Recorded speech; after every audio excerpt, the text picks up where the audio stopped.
Сайн байна уу намайг ирээдүй гэдэг. Би 25 настай. Харин та хэрвээ та 10-аас 19 настай бол Дэлхийн эрүүл мэндийн байгууллагын тодорхойлсноор өсвөр насны хүүхэд юм. Миний ярих гэж байгаа өсвөр үеийн санхүүгийн боловсрал гэсэн сэдэв танд яг тохирно. Харин та тэрнээс дээшээ настай бол таны эрхэнд хооронд өсвөр насны хүүхэд байгаа тийм үү? Хэрвээ тийм бол та хайртай хүмүүстэй зориулаад миний ярианд анхаарлаа хандуулна уу? Монгол улсын нийт хүн ам 3,577,800 хүнээс 459,242 нь өсвөр үеийнхэн байна. Бид санхүүгийн боловсрал гэдэгт мөнгийг зөв удирдан зарцуулах, мөнгөний үн цэнийг ойлгох, хуримтлал үүсгэх гэх зэрэг ойлголтуудыг багтаадаг. Тэгвэл мөнгийг зөв зарцуулж, үн цэнийг нь ойлгосноор дараах давуу талуудыг бий болгох юм. Нэгт өргөй зардал гаргахгүй, хоёрт хуримтлал бий болгох, гуравт альва санхүүгийн хямралд өртөхгүй. Эцэст нь эрсдлийг даван туулж чадна. Таны хувьд магадгүй саятан болох хүсэлтэй. Харин та яаж саятан болох вэ? Тэгвэл та өсвөр наснаасаа эхлэн санхүүгийн боловсролыг эзэмших хэрэгтэй. Тиймээс өсвөр насныхны онцлогийг санхүүгийн боловсралтай холбож авч үзье л дээ. Өсвөр насны хүүхдүүдийг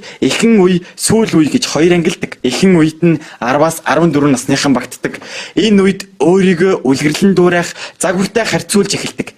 Тиймээс эцэг эхчүүд нь хүүхдүүдээ мөнгө санхүүгийн хувьд зөв үлгэр дуурайлал үзүүлэх хэрэгтэй. Жишээлбэл орлого зардлаа тэмдэглэж хянах. Ингэснээр хэрэгцээтэй зүйлдээ мөнгийг зарцуулах юм. Харин сүүл үед нь 15-аас 19 насныхан багтдаг. Тэд энэ үедээ альва зүйлийг бүрэн үнэлж дүгнэх чадвартай болсон байдаг болохоор ирээдүйн төлөө мөнгөө хуримтлуулах хэрэгтэй гэдгийг ойлгодог юм. Тиймээс дээрх үеүүдэд тохирсон санхүүгийн боловсролыг олгох нь маш зөв алхам юм. Энэнийг энгийнээр тайлбарлавал болдоо бол 10 настай сурагч түүнд ээж нь өдөрт тогтмол 3,000 төгрөг өгдөг. Болдоогийн өдрийн дундаж хэрэглээ нь 2,000 төгрөг. Тиймээс илүү гарсан мөнгөө хэрхэн зарцуулах талаарх дараах хувилбаруудыг харцгаая. Эхний тохиолдолд илүү гарсан мөнгөө дүрх. Хоёрдугаарт мөнгөний гахаанд мөнгөө хадгалах. Болдоо илүү гарсан мөнгөө жилд хуримтлуулбал 360,000 төгрөг болно. Тэр энүүгээрээ дугуй, гар утас гэх мэт өөрт хэрэгтэй зүйл зарцуулах боломжтой. Харин 3-дугаарт мөнгөө банкнд хадгалуулах. Ингэснээр болдоод хадгалуулсан мөнгөн дээрээ